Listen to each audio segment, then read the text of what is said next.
Assalamu alaikum students. My name is Sayyid Mohammad Ali and today is the lecture number 1 of MDCAT Biology. तो students आज का जो है वो short lecture होगा, ये इंट्रोडक्टरी लेक्चर होगा, जिसमें मैं आपको बताऊंगा कि MDCAT टेस्ट के बारे में कि MDCAT टेस्ट जो है वो कौन कंडक्ट करवाता है और ये किस ऑर्गेनाइजेशन के अंडर आता है। तो सबसे पहले हम MDCAT टेस्ट के बारे में जान लेते हैं। तो MDCAT टेस्ट जो है वो हर साल जो है वो PMDC एक ऑर्गेनाइजेशन है जो कि कंडक्ट करवाती है। और PMDC जो है वो एक कंडक्टिंग बॉडी को इलेक्ट करती है हर प्रोविंस से। जैसे कि पिछले साल आपको मालूम होगा कि फर्स्ट अटैम्प्ट MDCAT में जिन्ना सिंध मेडिकल यूनिवर्सिटी ने टेस्ट कंडक्ट करवाया था और सेकंड अटैम्प्ट में डाउ यूनिवर्सिटी ऑफ हेल्थ साइंसेज ने जो है वो टेस्ट करवाया था।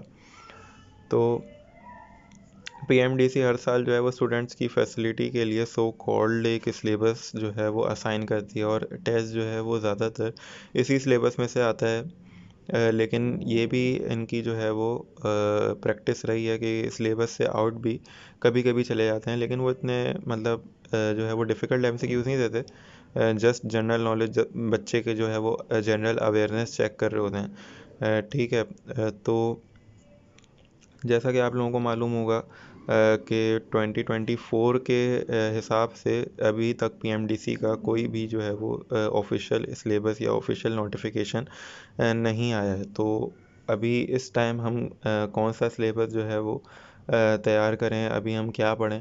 तो प्रीवियस ईयर 2023 में भी जो 2022 का सिलेबस था वही एप्लीकेबल था, यानी कि ये दोनों के जो थे सिलेबस वो सेम थे।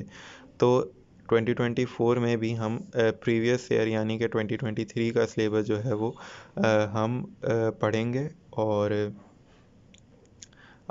जैसा कि आप लोगों को मालूम है कि इस साल जो है वो न्यू बुक से MDCAT आएगा, तो हम सब कुछ न्यू बुक से ही पढ़ेंगे। ये बात मैंने इसलिए कही है क्योंकि कुछ रिपीटर्स भी जो हैं वो दे रहे होंगे, या कुछ रिपीटर्स अगर हों तो वो ये बात सुन लें कि आप न्यू बुक परचेज़ कर लें। वैसे ज़्यादा इतना डिफरेंस है नहीं, बस चैप्टर के टाइटल्स का जो है वो फ़र्क है। तो MDCAT में जो है वो कंटेंट्स, जैसे कि आप लोगों को मालूम होगा कि बायोलॉजी होते हैं, मेजर कंटेंट बायोलॉजी है जिसमें से 68 MCQs हैं। फिर उसके बाद केमिस्ट्री, फिर उसके बाद है फिज़िक्स, फिर उसके बाद इंग्लिश एंड लॉजिकल रीजनिंग। तो मुझे जो है वो बायोलॉजी किस तरह से आप लोगों को कवर करवानी है, कोर्स आउटलाइन किस तरह से। तो अब अगर हम देखें 2023 का सिलेबस, तो आपके टोटल 13 जो हैं वो चैप्टर्स हैं, 13 आपके जो हैं वो टॉपिक्स हैं, जिनमें फर्स्ट या सेकेंड ईयर बोथ इंक्लूडेड हैं। तो पेपर से पहले यानी इंटर के पेपर से पहले आई थिंक शायद जून में होंगे या मई में होंगे पेपर, आई डोंट नो, लेकिन आई थिंक 2 to 3 मंथ्स तो हैं आपके पास। तो इस दौरान मैं आपको 4 to 5 चैप्टर्स जो है वो फुली आपको कवर तो करा दूंगा, इतना तो मुझे पता है। ठीक है। इस दौरान जो है मैं आपको 4 to 5 चैप्टर्स आपको कम लग रहे हैं क्योंकि अभी जो है ना मैं आपको थोड़ा स्लो लेके चलूँगा शुरू के दिनों में ना, इतना आपको बर्डन, इतना प्रेशर नहीं दूंगा, क्योंकि आप लोगों को साथ साथ अपना इंटर भी लेके चलना है। लेकिन जब आपके इंटर के पेपर ख़त्म हो जाएंगे फिर आपको जो है ना वो ज़्यादा से ज़्यादा मैं अपने लेक्चर्स में जो है वो कंटेंट अपना जो है वो ज़्यादा से ज़्यादा बताऊंगा और ज़्यादा से ज़्यादा आप लोगों को लेक्चर्स वो MCQ प्रैक्टिस भी जो है वो करने को दूंगा। लेकिन अभी जो है ना वो हल्का हाथ रखा हुआ है इंटर की वजह से। तो मेरा ये प्लान है कि इंटर से पहले आपको फर्स्ट ईयर के तकरीबन 2 चैप्टर मैं आपको करवा दूँ, 2 या 3 आपके चैप्टर्स करवा दूँ, और सेकेंड ईयर के भी आपको 2 चैप्टर्स मैं आपको करवा दूँ इंटर से पहले, इंटर के पेपर से पहले। और आप लोगों को पढ़ना किस तरह है, इस हिसाब से मेरा शायद आप लोगों को वॉइस नोट भी जो है वो शेयर हो गया होगा ग्रुप पे, लेकिन मैं आपको फिर बता देता हूँ कि आपने जो है ना सारी चीज़ों को ऑर्गेनाइज रखना है। MDCAT में जितने भी टॉप स्कोरर्स हैं, जितने भी मतलब पोजीशन होल्डर्स हैं, वो अपनी चीज़ों को ऑर्गेनाइज तरीके से लेके चलते हैं। यानी कि MCQs की जो भी आप प्रैक्टिस कर रहे हैं, ठीक है, वो उनका आपके पास एक कोई रिकॉर्ड हो कि मैंने जी फ़लाँ किताब से जो है वो एमसीक्यूज़ की प्रैक्टिस करी थी, क्योंकि ज़्यादातर बच्चे ऑनलाइन पीडीएफ डाउनलोड करते हैं और फिर थोड़े से एमसीक्यूज़ देखते हैं और छोड़ देते हैं। लेकिन ऐसा नहीं करना, आपने कोई एक किताब लेके चलनी है, ठीक है, उसकी आपने मुकम्मल तौर पे जो है वो प्रैक्टिस करनी है, ये आपके लिए इनफ होगा, ठीक है, क्योंकि साथ में आप लोगों के जो है ना वो टेस्ट भी होते रहेंगे, ठीक है, और जो टेस्ट होंगे आप लोगों के उसमें भी हम आपको जो है वो कुछ एमसीक्यूज़ देंगे, और उन एमसीक्यूज़ को भी आपने अपने एमसीक्यूज़ बैंक में जो है वो शुमार करना है और उनकी प्रैक्टिस करनी है, ठीक है, और उनको ही रिवीजन में रखना है, ठीक है। ऑर्गेनाइजेशन में आपका एमसीक्यू प्रैक्टिस आ जाती है और साथ ही आपके जो हैं वो लेक्चर्स आ जाते हैं कि आपने जो है वो अपने लेक्चर्स एक रजिस्टर में कितने फेयर जो हैं वो आपने उतारे हैं, और एक बुलेट पॉइंट्स होते हैं और हेडिंग्स होती हैं वो बना के जिस बच्चे ने ज़्यादा से ज़्यादा लिखे होंगे, ठीक है, तो उसको लेक्चर्स जो है वो दोहराने में आसानी होगी, ठीक है। और लेक्चर दोहराने में आसानी का मतलब ये है कि आपके कॉन्सेप्ट जो है वो क्रिस्टल क्लियर हो जाएंगे, क्योंकि आप बार बार जो है वो लेक्चर्स जब आप दोहराएंगे तो आपको कॉन्सेप्ट जो है वो आपकी फिंगर टिप्स पे होंगे, ठीक है। और तीसरी बात ये है कि आपने तीसरा पॉइंट ये है कि आपने बुक रीडिंग पे जो है ना ख़ासकर बायोलॉजी पोर्शन में ज़्यादा से ज़्यादा तवज्जो देनी है। ये मैं बात आपको खुले अल्फाजों में बता दूं कि बुक रीडिंग जो है ना वो डायरेक्टली प्रोपोर्शनल है आपके बायोलॉजी के एमडीकैट मार्क्स से। जिस बच्चे ने ज़्यादा से ज़्यादा बुक रीडिंग कर ली है उसके बायोलॉजी में उतने ही मार्क्स आएंगे। और बुक रीडिंग का मतलब ये है कि आपने जो है जैसे कि एक पैरा जो है आपने पढ़ लिया, ठीक है, तो अब ये नहीं कि आप बार बार वही पैरा जो है वो दोहराते रहें। रटने का मकसद नहीं है, मकसद ये है कि उस पैरा में जो की पॉइंट है ना उसको आप जो है वो हाइलाइटर से हाईलाइट कर लें, ठीक है, या अगर आपको वो कुछ समझ नहीं आ रहा, उसकी वर्डिंग आपको मुश्किल लग रही है, तो आप अपनी वर्डिंग में उसको नोट डाउन कर लें, जो कॉन्सेप्ट है जो आपको लेक्चर्स जो हैं वो प्रोवाइड करेंगे, ठीक है। और आप इलस्ट्रेटिव तरीके से भी पढ़ सकते हैं, जैसा कि डायग्राम्स बना के आप पढ़ सकते हैं, क्योंकि डायग्राम बनाने में जो है वो कॉन्सेप्ट आपका जो है वो बिल्कुल एकदम जो है ना फिंगर टिप्स पे आ जाता है, ठीक है। तो इलस्ट्रेटिव तरीके से भी आप पढ़ें, मुख्तलिफ आप जो है टेक्निक्स आप अपना सकते हैं, लेकिन मकसद आपका यही होना चाहिए कि बुक का जो पैरा आपने पढ़ा है उसका की पॉइंट आपके जहन में हो, क्योंकि ज़्यादातर जो है ना वो बुक की स्ट्रेट फॉरवर्ड यानी कि एज इट इज़ लाइंस ही जो है ना वो आपके पेपर्स में आ जाती हैं, जिनमें आपसे पूछा जाता है कि ABCD, तो जो बच्चे जो हैं वो बुक रीडिंग जिनकी स्ट्रांग होती है वो उनको फ़ौरन आइडेंटिफाई करके उनका विद इन सेकेंड जो है वो आंसर दे देते हैं। और एमडी के टेस्ट को जो है वो प्लान करने के लिए सबसे ज़्यादा ज़रूरी ये है कि आप लोगों का कोई जो है वो टाइम टेबल या स्केड्यूल हो, ठीक है, जिसमें अगर मैं आप मेरी रिकमेंडेशन जो है वो कंसिडर करें तो मैं आपको बोलूँगा कि अभी जो टाइम चल रहा है ना उसमें आप तकरीबन जो है वो 5 to 6 आवर्स आप अपनी स्टडीज़ को ज़रूर दें। अब ये नहीं कि आप लगातार जो है वो 5 घंटे पढ़ रहे हैं, 6 घंटे पढ़ रहे हैं, ऐसा नहीं है। आप ब्रेक ले के जो है ना पोर्शंस में आप पढ़ सकते हैं, जैसे आप 2 घंटे जो है वो सुबह पढ़ लें, 2 घंटे आप दोपहर में पढ़ लें, 2 घंटे आप मगरिब के बाद पढ़ लें, इस तरह आप कर सकते हैं। लेकिन आपने जो है ना 5 to 6 आवर्स में 2 आवर्स जो है ना एमडी कैट को ज़रूर देना है, सही है। और 2 आवर्स एमडी कैट बायोलॉजी को सिर्फ नहीं देना है, आपने ओवरऑल पूरे एमडी कैट को आपने जो है ना 2 आवर्स देने हैं, और उन 2 आवर्स में आपने जो है वो मतलब एमसीक्यूज़ प्रैक्टिस करनी है और बुक रीड करनी है, और बाकी जो आपको केमिस्ट्री और फिज़िक्स के सर जो जिस तरह से आप लोगों को गाइड करें वो आपने गाइडलाइंस उनकी फॉलो करनी है, ठीक है। तो अब मैं आपको बताता हूँ कि हम जो हैं वो पहला चैप्टर कौन सा शुरू करेंगे। तो पहला चैप्टर जो हम शुरू करेंगे वो आपकी फर्स्ट ईयर की बुक में से होगा, जिसका नाम होगा होलोजोइक न्यूट्रिशन,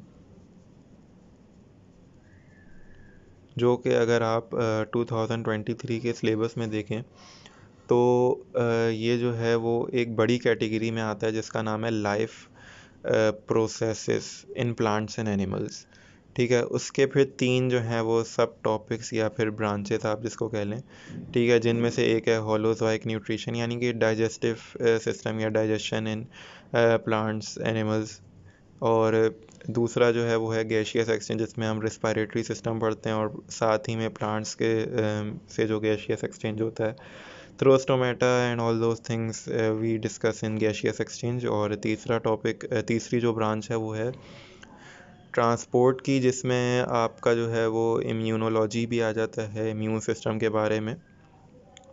ये सारी डिस्कशन भी जो है हम इसी इसी बड़े जो है वो चैप्टर में करेंगे। और ये चैप्टर जो है ना आपको कवर करवाना है इंटर से पहले। आप समझ लें कि आप ये 3 चैप्टर पढ़ रहे हैं एक उसमें ना वन गो में, ठीक है। तो ये सबसे ज़्यादा लेंदी जो है ना वो चैप्टर होने वाला है और यही मैं सबसे पहले शुरू कराऊंगा क्योंकि इसकी डिफ़िकल्टी जो है ना वो थोड़ी इजी है। लेकिन अगर मुझे ऐसा लगेगा जैसे हमने होलोज़ोइक पढ़ लिया और अगर मुझे ऐसा लगेगा कि आप बच्चे जो हैं आप लोग मतलब इतना इंटरेस्ट शो नहीं कर रहे, तो फिर मैं जो हूँ वो कोई दूसरा चैप्टर स्टार्ट कर लूँगा, क्योंकि ज़ाहिर बात है बंदा बोर हो जाता है, एक ही मतलब सिस्टम पढ़ पढ़ के बंदा बोर हो जाता है। तो मैं जो हूँ वो सेकेंड ईयर की किताब में से कुछ चैप्टर जो है वो शुरू कर दूँगा, जैसा कि एवोल्यूशन मुझे पढ़ाना है पेपर से पहले। इस तरह से हम जो है ना वो प्लान करके चलेंगे ना तो एमटीकैट जो है वो हमारे लिए बहुत आसान हो जाएगा। अगर प्लानिंग नहीं होगी ना एमटीकैट की तो हमारे लिए एमटीकैट बहुत मुश्किल हो जाएगा और हम एमटीकैट को क्रैक नहीं कर पाएंगे, ठीक है। और जैसे जैसे मैं आपको चैप्टर्स जो हैं वो कंप्लीट करवा दूँ, ठीक है, आपने मतलब उस चैप्टर को जो है ना वो लटका के नहीं रखना कि मतलब मैंने 1 महीने जब पहले जो है वो चैप्टर कंप्लीट करा दिया तो आप अगले महीने उसके एमसीक्यूज़ की प्रैक्टिस कर रहे हैं और बुक रीड कर रहे हैं। जैसे ही मैं चैप्टर कंप्लीट करा दूँ आपने बुक रीडिंग को जो है ना वो यकीनी बना के मुकम्मल कर लेना है। और एमसीक्यूज़ प्रैक्टिस जो है ना वो तो आप साथ साथ वैसे भी चैप्टर के कर ही रहे होंगे, लेकिन अगर किसी बच्चे का बाई इंस्टेंस अगर कोई मतलब जो है वो एमसीक्यूज़ रह जाते हैं उसके एमसीक्यूज़ की प्रैक्टिस में, तो वो चैप्टर जैसे ही कंप्लीट हो तो वो उन एमसीक्यूज़ को भी कर ले। अगर चैप्टर को कंप्लीट नहीं करेगा टाइम पे, ठीक है, तो वो एंड तक रह जाएंगे क्योंकि टीचर तो आगे बढ़ जाएगा ना। टीचर थोड़ी पूछेगा आपसे कि आपने चैप्टर कंप्लीट किया या नहीं किया, ठीक है। तो पढ़ना तो आपने खुद ही है, हम तो बस आपको गाइडलाइंस देंगे कि किस तरह से आपने जो है ना अपने एमडीकैट के कोर्स को कंप्लीट करना है, ठीक है। बाकी वो आपके ऊपर जो है ना वो डिपेंड करता है कि आप कितने सीरियस हैं। और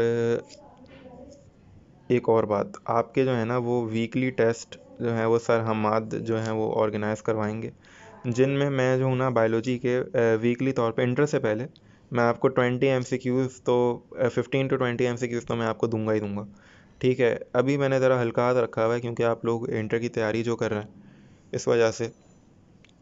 बाकी आपके जो है ना जब चैप्टर्स अच्छे खासे हो जाएंगे यानी कि तकरीबन आपके 3 चैप्टर्स अगर आपके हो जाते हैं तो आपका एक ग्रैंड टेस्ट लूँगा मैं। उस टेस्ट में जो है ना मैं आपको 68 एमसीक्यूज़ ही दूंगा, ठीक है। और वीकली टेस्ट में जो है ना आपके पासिंग मार्क्स जो होंगे वो मैं रख दूंगा 15 टू 20 मार्क्स जो है ना हर बच्चे के लाजमी आने चाहिए, लेकिन अगर 15 से कम आएंगे ना, ठीक है, तो वो फेल है और उसको ये जो वीकली टेस्ट जिसमें वो फेल है उसको दोबारा देना पड़ेगा, ठीक है। और ग्रैंड टेस्ट के अगर हम पासिंग मार्क्स की बात कर लें तो ग्रैंड टेस्ट के पासिंग पहले ग्रैंड टेस्ट के पासिंग मार्क्स अगर मैं बात करूं तो 40 हम रख लेते हैं, 40 से कम नहीं आने चाहिए।